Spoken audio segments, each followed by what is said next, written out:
TV serial पति ब्रह्मचारी के आने वाले एपिसोड में आप लोग देखेंगे कि किस तरह ईशा और सूरज के दरमियान मोहब्बत और कुर्बत बढ़ती चली जाती है। अब ईशा आकाश की हर चाल को नाकाम बनाने का फैसला कर चुकी होती है। वो ठान लेती है कि अब सूरज पर आने वाली हर मुश्किल का सामना पहले उसे करना होगा। ईशा साफ कह देती है कि अब वो सूरज के खिलाफ किसी की एक बात भी बर्दाश्त नहीं करेगी, चाहे सामने कोई भी दुश्मन क्यों ना हो। दूसरी तरफ दाइमा के दिल में ईशा के लिए नफरत और भी बढ़ जाती है। दाइमा यही सोचती है कि आकाश अब जेल से आजाद हो चुका है और हकीकत में उसे आजाद करवाने वाली भी खुद दाइमा ही होती है, क्योंकि वो किसी भी कीमत पर ईशा को सूरज की जिंदगी में बर्दाश्त नहीं कर पा रही। उसे लगने लगता है कि ईशा उसके बेटे को इससे दूर कर रही है। इधर ईशा को भी एहसास हो जाता है कि दाइमा अब कोई नई चाल चलने वाली है, क्योंकि पूरा खानदान सूरज और ईशा को एक होता देखकर बहुत खुश हो रहा होता है। फिर कहानी में बड़ा मोड़ इस वक्त आता है जब ईशा और सूरज एक रेस्टोरेंट में खाना खाने जाते हैं। वहां अचानक ईशा की नजर आकाश पर पड़ती है। आकाश को देखते ही ईशा घबरा जाती है, क्योंकि उसे यकीन ही नहीं आता कि आकाश जेल से बाहर कैसे आ सकता है। लेकिन अगले ही लम्हे आकाश वहां से छिप जाता है और ईशा सोचने लगती है कि शायद ये उसका वहम था।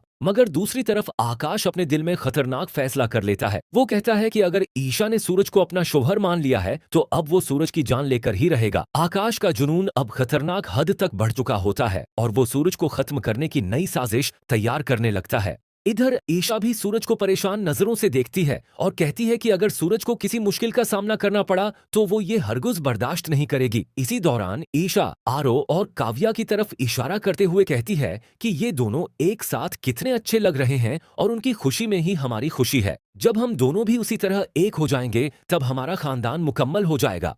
ये सुनकर सूरज मुस्कुराते हुए कहता है कि ऐशा, अब तो सिर्फ चंद लम्हों की दूरियां बाकी हैं, बहुत जल्द हम हमेशा के लिए एक होने वाले हैं। लेकिन दोनों को क्या मालूम कि उनकी मोहब्बत को आकाश और दाइमा की बड़ी नजर लग चुकी है। उसके बाद ईशा और सूरज भगवान के चरणों में आशीर्वाद लेने जाते हैं और अपने रिश्ते के लिए दुआ मांगते हैं। लेकिन जैसे ही दोनों घर वापस आते हैं तो दाइमा गुस्से में आग बगूला हो जाती है। वो सख्त लहजे में कहती है कि अब तुम दोनों अपनी कुर्बतें बढ़ाना बंद कर दो, क्योंकि वो सूरज की शादी कहीं और करवाने वाली है। लेकिन इस बार ईशा भी खामोश नहीं रहती। वो दाइमा को साफ जवाब देते हुए कहती है कि इतने बरसों बाद किस्मत ने उसे और सूरज को मिलाया है और अब उन्हें कोई भी जुदा नहीं कर सकता। आने वाले एपिसोड में ड्रामा मजीद दिलचस्प होने वाला है, क्योंकि दाइमा अब ईशा और सूरज को अलग करने के लिए अपनी आखिरी हद तक जाने का फैसला कर लेती है। दाइमा दिल ही दिल में सोच रही होती है कि अगर अभी भी उसने कोई बड़ा कदम न उठाया तो सूरज हमेशा हमेशा के लिए ईशा का हो जाएगा। इसीलिए वो एक नई साजिश तैयार करती है जिसमें आकाश भी उसका साथ देने लगता है।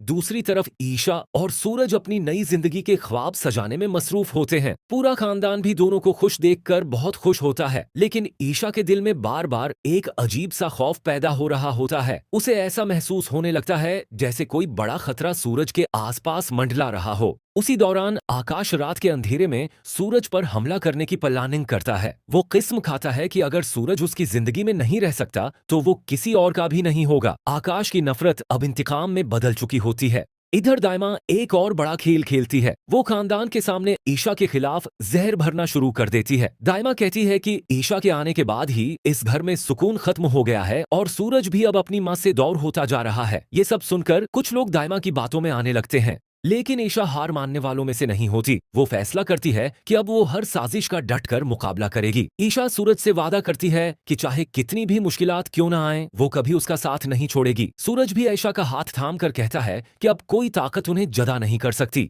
इसी दौरान एक और बड़ा ट्विस्ट आने वाला है जब आरो और काव्या को आकाश की हकीकत के बारे में कुछ ऐसे सबूत मिल जाएंगे जो सबको हैरान कर देंगे। अब सवाल ये है कि क्या आकाश की सच्चाई सबके सामने आ जाएगी? क्या दाइमा की साजिश कामयाब होगी या फिर ईशा और सूरज की मोहब्बत हर मुश्किल पर भारी पड़ेगी?